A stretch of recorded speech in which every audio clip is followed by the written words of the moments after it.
Baik, pada hari ini saya akan mempresentasikan mengenai filsafat ilmu dan implikasinya terhadap kebijakan keberlanjutan di Indonesia.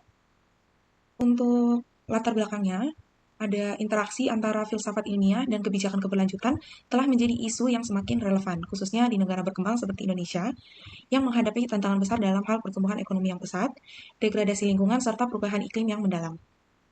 Untuk signifikansi filsafat ilmu ini, eh, berperan penting dalam memberikan kerangka konseptual yang memungkinkan analisis kritis terhadap proses pembentukan pengetahuan ilmiah, serta pemahaman mendalam tentang hubungan antara pengetahuan, etika, dan kebijakan. Kemudian integrasi prinsip-prinsip filsafat ilmiah dalam kebijakan keberlanjutan memberikan perspektif yang lebih holistik, yang melibatkan pertimbangan etis dalam mendamaikan tujuan ekonomi dengan pemeliharaan ekosistem dan keadilan sosial. Ada pula tujuan dalam filsafat ilmu dan implikasinya ini, yaitu menjelaskan pengaruh filsafat ilmu terhadap kebijakan keberlanjutan di Indonesia, kemudian menyajikan bagaimana metodologi ilmiah dapat meningkatkan kebijakan keberlanjutan di Indonesia, dan menyajikan pentingnya pertimbangan etis dalam kebijakan keberlanjutan. Kita beralih kepada filsafat ilmu dan relevansinya. Yang pertama ada filsafat ilmu sebagai kerangka konseptual. Filsafat ilmu ini menyediakan landasan filosofis untuk memahami dan menganalisis interaksi antara pengetahuan ilmiah dan kebijakan keberlanjutan. Kemudian pendekatan ini memungkinkan pemahaman yang lebih dalam tentang bagaimana ilmu pengetahuan dapat digunakan untuk mengatasi tantangan keberlanjutan dan dampak ekologis yang ditimbulkan oleh aktivitas manusia.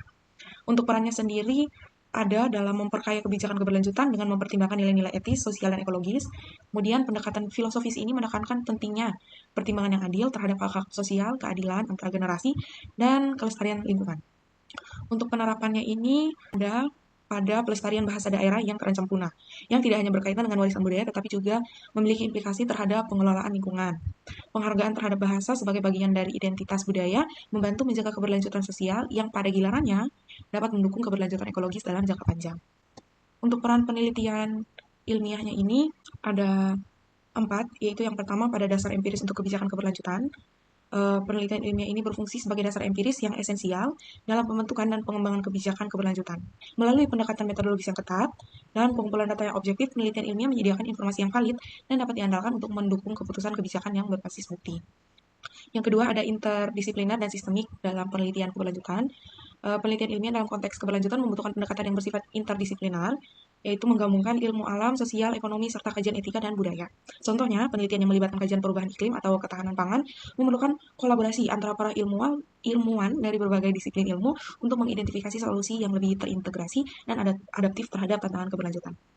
Yang ketiga, peran penelitian ilmiah ini adalah memberikan solusi inovatif dan praktis.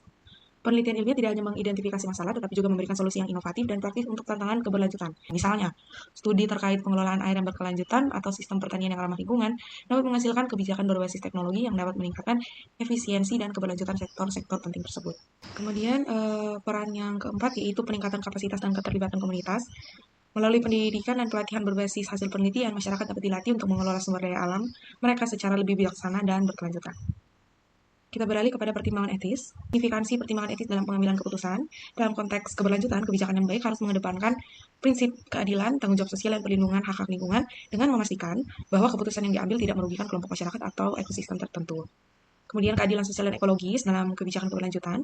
Misalnya dalam pengelolaan hutan atau sumber daya alam lainnya, penting untuk melibatkan komunitas lokal dalam pengambilan keputusan yang berkaitan dengan keberlanjutan ekologis dan sosial.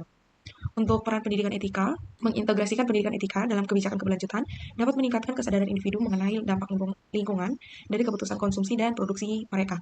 Selain itu, pendidikan karakter yang menekankan pada nilai-nilai keberlanjutan dapat mendorong perubahan perilaku masyarakat dalam menjalankan kehidupan yang lebih ramah lingkungan. Yang terakhir ada integrasi prinsip etika dalam perilaku konsumsi melalui kebijakan yang mempromosikan pilihan konsumsi yang berkelanjutan dan etis seperti pengurangan sampah plastik atau konsumsi produk yang ramah lingkungan. Masyarakat diharapkan dapat mengurangi dampak ekologis mereka. Kemudian kita masuk pada kesimpulan, yaitu integrasi filsafat ilmu, penelitian ilmiah, dan pertimbangan etis dalam kebijakan keberlanjutan sangat penting untuk menciptakan kebijakan yang berbasis bukti, adil, dan memperhatikan dampak sosial dan lingkungan. Penelitian ilmiah memberikan data empiris yang mendasari keputusan yang lebih holistik dan melibatkan masyarakat, sementara prinsip etis memastikan keadilan dan tanggung jawab dalam pengelolaan sumber daya. Untuk masa depan, Indonesia perlu mengembangkan kebijakan yang inovatif dan adaptif dengan menggabungkan bukti ilmiah dengan nilai-nilai etika untuk mencapai keberlanjutan yang baik. Sekian, terima kasih.